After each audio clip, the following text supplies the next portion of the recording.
Hey guys, how's it going? Today I wanted to talk about the subject of, is love being dependent on someone else? Well, in the old days, obviously it kind of was.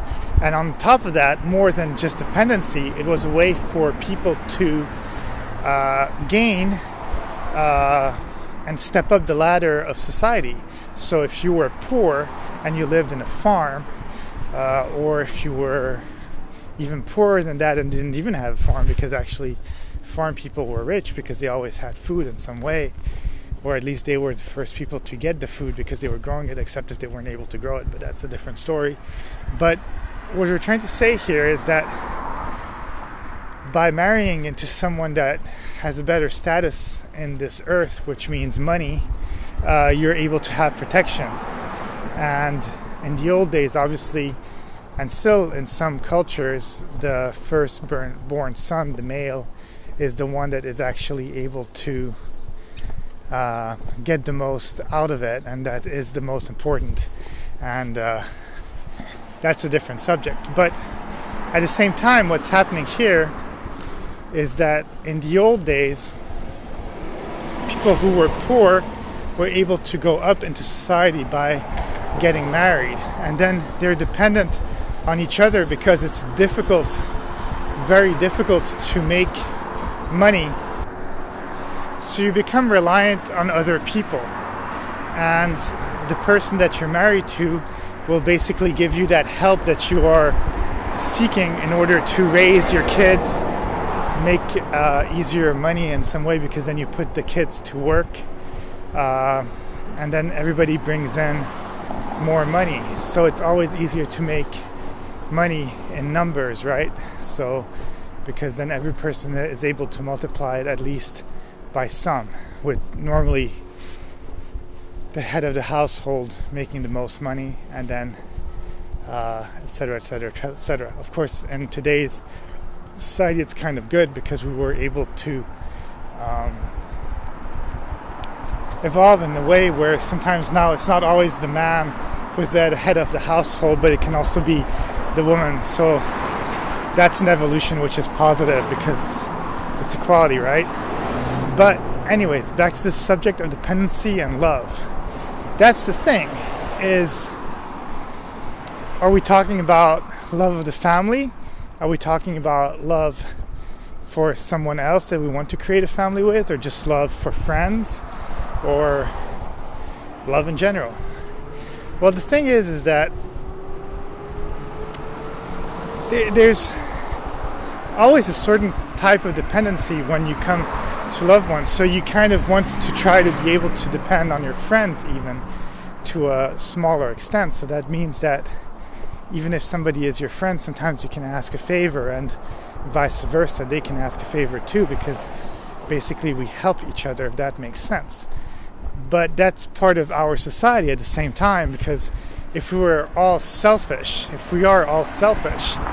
then what happens is that the world we live in, the cities we created, cannot exist, because everybody has to kind of abide through some kind of rule in order to succeed, if that makes sense. Because if nobody wanted to pay money, if nobody wanted to pay taxes, if nobody wanted to abide by the rules of the city, then people wouldn't be able to survive within that civilization. So that's also love in some way, because we love our world, so we want to treat it as much as we can, better or good, as much as we can, so that we can actually stay on this earth and be happy on it, because it's precious to us.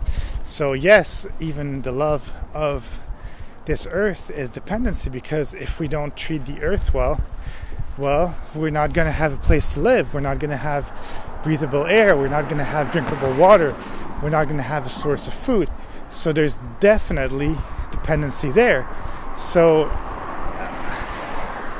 that is a sort of dependency, and we are in love with earth in some way. And the people who are not, they exit this earth. They find ways. But the thing is that you really have to take that into consideration. So love for marriage, which is sort of the definition of love that we think about usually when we think about the word and the meaning of love. It is definitely built on some sort of dependency, because the thing is, again, it goes with the yin and yang kind of positive and negative aspect that I've been talking about, is that for every positive it's good to have a negative. So that's why they say opposites attract. So different kind of personalities tend to attract each other, and that's because sometimes if you are not one thing but the other is more of the other thing, then you can kind of get a full circle out of that fullness, out of being able to complement that with someone else.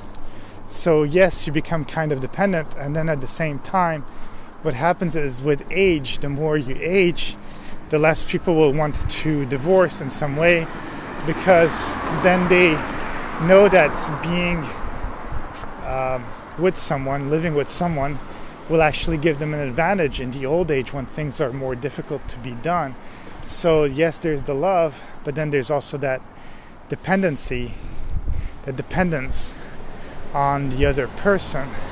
And if you have nobody else, then you want to rely on that person. And at the same time, they give you pleasure, company.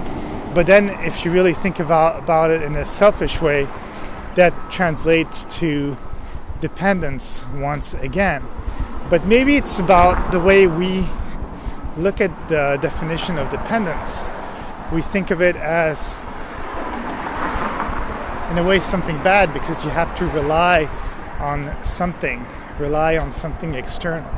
And the thing is that we do that all the time. In our young age, we rely on our health. We are dependent on our health in order to work properly and to create a life for ourselves.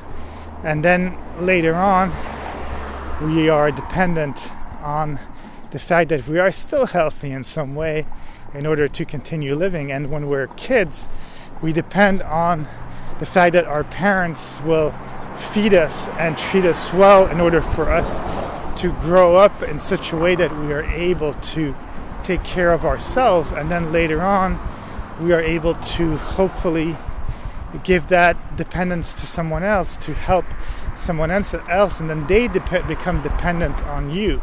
So it can be dependence on someone, but also you can become dependent on someone for someone, if that makes sense. So the best thing you would want to have, the best situation you would want to have, is find a way where you are dependent of each other, where basically you are as dependent of the person that's with you, and they are as dependent of the person you are.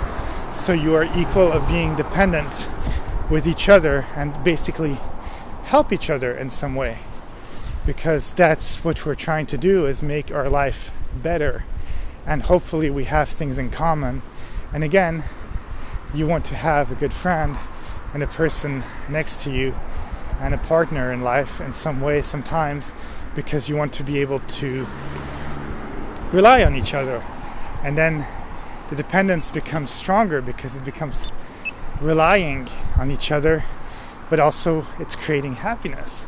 But you can't always be dependent of that. You have to be dependent of yourself and dependent of the way that you can actually make a life for yourself without thinking of the other.